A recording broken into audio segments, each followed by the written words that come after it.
Bonjour Jacques Cheminade. Oui, bonjour. Alors c'est la deuxième fois que vous êtes candidat à l'élection présidentielle après 1995. Vous avez remis vos parrainages le 8 mars dernier.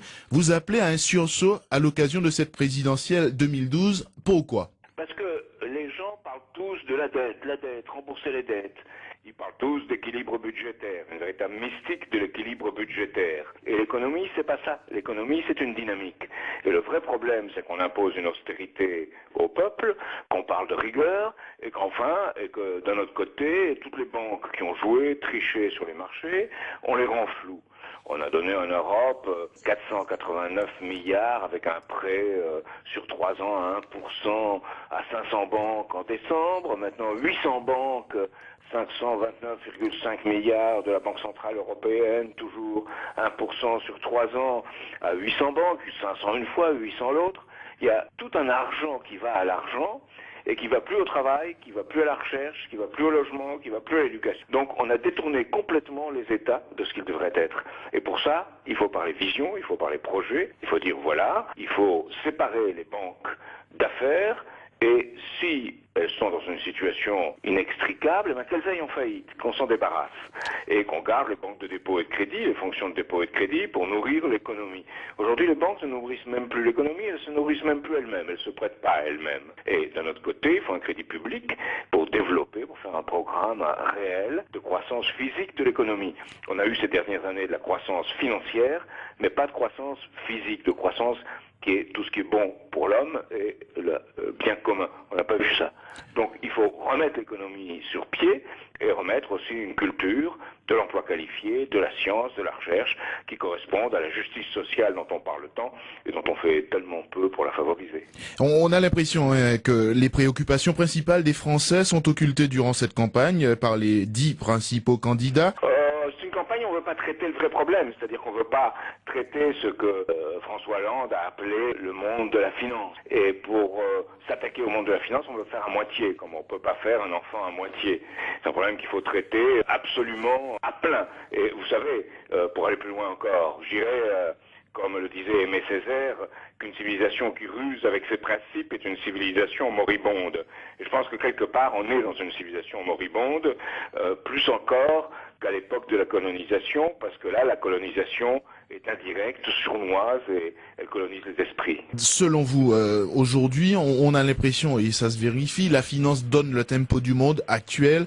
Faut-il avant tout revoir les rapports avec les milieux financiers ? C'est-à-dire qu'il faut réunir une résistance contre ces milieux financiers, et je crois qu'elle doit être large, elle doit aller, disons, d'une extrême gauche raisonnable à une gauche, à une droite gaulliste, à tous les gens qui disent on n'en peut plus parce qu'on est en train de nous étouffer, de nous détruire.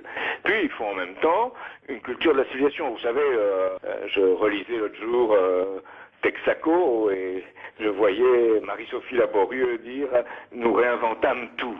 Et je crois qu'aujourd'hui aussi, on est dans une situation où il faut tout réinventer. Alors parlons d'Europe, si vous le voulez bien. Doit-on revoir la structuration de cette Europe et la place de la France dans cette Union européenne ?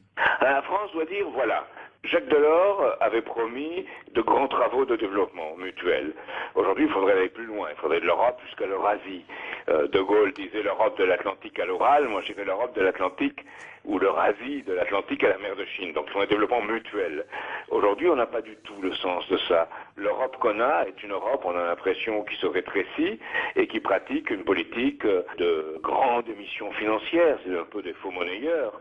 Et pas une politique de développement réel, d'intérêt mutuel. Les Allemands, par exemple, ont baissé leur salaire avec leur loi Hartz 1, Hartz 2, Hartz 3, Hartz 4. Ils ont baissé leur salaire, grâce à la baisse de leur salaire et qui sont dans le système de l'euro, ils ont exporté énormément vis-à-vis des autres pays européens. Mais si les autres pays européens commencent à faire de même, c'est la concurrence à la baisse des salaires et c'est un désastre. Donc on ne peut pas du tout aller dans cette direction. Il est beaucoup question d'immigration dans cette campagne depuis quelques semaines déjà. Quelles seraient vos propositions à ce niveau ? Voilà, c'est un très vaste problème. Moi, je crois que on peut voir, ce que proposer, c'est un ministère de la coopération, de l'immigration et du co-développement. C'est-à-dire où on voit, à travers l'action de ce ministère, comment on peut créer une véritable immigration choisie, où les gens aient véritablement envie de venir et viennent pas pour nécessité de survivre. Donc il faut pour cela développer les pays africains, les pays de la Méditerranée. C'est-à-dire qu'il faut une politique entièrement différente. Il faut rendre justice à l'Afrique, leur donner le moyen de se développer. Il faut que les étudiants puissent entrer et sortir. Donc il faut des permis de séjour qui soient beaucoup plus longs. Et en même temps, qu'on apprend en sortant et en rentrant. On n'apprend pas en restant au même endroit, dans l'un ou dans l'autre, ou en étant déchiré dans sa vie.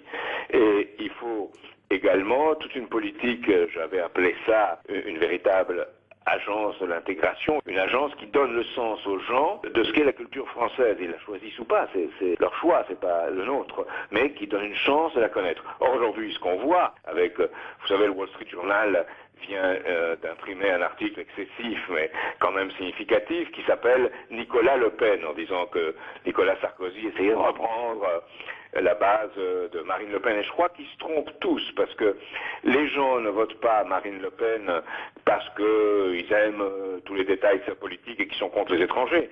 Ils le votent parce qu'ils pensent que c'est diabolisé, ils n'aiment pas et ils veulent dire un vilain mot, le mot de Cambronne, ils veulent dire merde aux autres. Donc il faut aller au fond des problèmes. Comment créer du vouloir vivre en commun? Comment créer, par exemple, dans les banlieues, des maisons du citoyen où sont réunis tous les services publics et autour des associations de parents, des associations de jeunes qui aident les gens qui sont là, en leur donnant le pouvoir, y compris le pouvoir de gérer cette maison de citoyens. Et peu à peu, on aurait une situation où, par cette éducation, par cette participation, on pourra arriver au vote des étrangers. Il faut arriver au vote des étrangers aux élections municipales. Alors on voit Marine Le Pen dire qu'il faut réduire l'immigration de 200 000 à 10 000, Sarkozy de 200 000 à 100 000. C'est aberrant, parce que la France a besoin d'une immigration, mais elle a besoin de la former, de la développer, et on voit même aujourd'hui l'immigration, comment pourrait-on la faire baisser comme ça? Parce que c'est le regroupement familial qui est une grande partie de l'immigration. Alors si on ne veut pas le regroupement familial, il faut le dire, mais là, on est dans une politique intolérable, pour moi inadmissible. Jacques Cheminade, venons-en à l'outre-mer. Dans votre projet soumis aux Français, vous soulignez qu'il est temps de balayer tous les restes d'une politique coloniale française. Comment faire et quel projet pour cet outre-mer? Alors il y a trois choses. Moi je vois pour en particulier la Martinique où les béquets, 1% de béquets détiennent plus de 50% des terres. Donc une réforme agraire digne de ce nom, avec en même temps favorisant l'installation de jeunes diplômés agricoles sur des exploitations qui soient viabilisées, des pépinières agricoles, et aussi toute une politique de la pêche pour former les jeunes et les professionnels aux différentes techniques de pêche moderne. Ça c'est un pilier.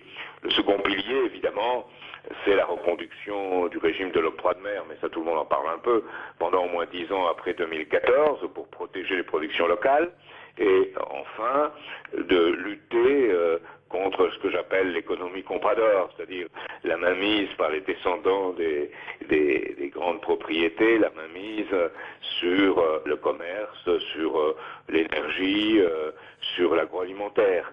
Donc de redonner un sens à la fois à une politique qui permette, pas d'éliminer, mais de peu à peu permettre à d'autres que les descendants d'anciens colonisateurs d'être dans la grande distribution, les importations de carburant, les transports, aussi l'agroalimentaire, et en même temps recréer de l'intégration. Alors il y a une mesure, généralement, on comprendra mal, c'est de dire, voilà, elle est symbolique, hein, mais elle est importante, qu'on puisse enseigner 2 heures obligatoires par semaine en créole et sur les humanités créoles. Pour leur intérêt propre, d'ailleurs, c'est la vie des Antilles en particulier, mais aussi donner aux élèves un sens de leur dignité, parce que si on parle créole chez eux et français à l'école, il y a comme une rupture, et il ne faut pas qu'il y ait cette rupture. Et je pense que le créole peut enrichir beaucoup la langue française, si on le voit d'un autre point de vue. Jacques Cheminade, dites-nous, dans le cas où vous ne passeriez pas le premier tour, donnerez-vous des consignes de vote ou alors vos électeurs seront-ils libres de choisir? Probablement, je ne passerai pas le premier tour, mais je pourrais faire une influence en menant les vrais problèmes sur la table. Les problèmes du monde et, pourquoi pas, certains problèmes des collectivités territoriales d'outre-mer, y compris de favoriser les voyages dans de bonnes conditions, alors qu'aujourd'hui, on va en rendre les conditions moins favorables entre l'outre-mer et la France. Si on voit ce second tour. Moi, je dirais aujourd'hui que Sarkozy a épuisé tout ce qu'il pouvait donner, donc certainement pas Sarkozy, et que Bayrou parle d'un équilibre budgétaire à 2015, qui je crois est complètement fou. C'est ceux comme Laval ou en France ou Brüning en Allemagne dans les années 30 qui voulaient l'équilibre budgétaire à tout prix, et ils ont enfanté les monstres qui ont suivi. Et puis, Marine Le Pen, sûrement pas, bien entendu. Et il y a François Hollande. Alors, François Hollande, s'il dit mon ennemi véritable ou mon adversaire véritable, c'est le monde de la finance et qu'il le combat, très bien. Mais s'il fait comme à Londres devant la City, s'il dit regardez, je suis pas dangereux, je vous gênerai pas, et puis il dit simplement on va séparer les activités de banque pendant un certain temps, on va faire attention, regardez nous autres socialistes, nous avons été très raisonnables, nous avons beaucoup privatisé, alors non, il faut François Hollande qui prenne des vitamines, je crois, pour parler des deux qui peuvent être présents au second tour, pour l'instant, c'est-à-dire François Hollande et Nicolas Sarkozy. Alors, dans ces conditions, ce que je crois aussi, c'est que les autres candidats, il y a eu un duopole, Hollande-Sarkozy, les autres candidats, à l'issue de la campagne officielle, acquerront une couverture et seront connus, et ce sera très bien parce que ça permettra à la diversité en France, au moins politique, de se développer. Merci beaucoup Jacques Cheminade d'avoir répondu à nos questions. On vous souhaite une excellente fin de journée. Merci beaucoup.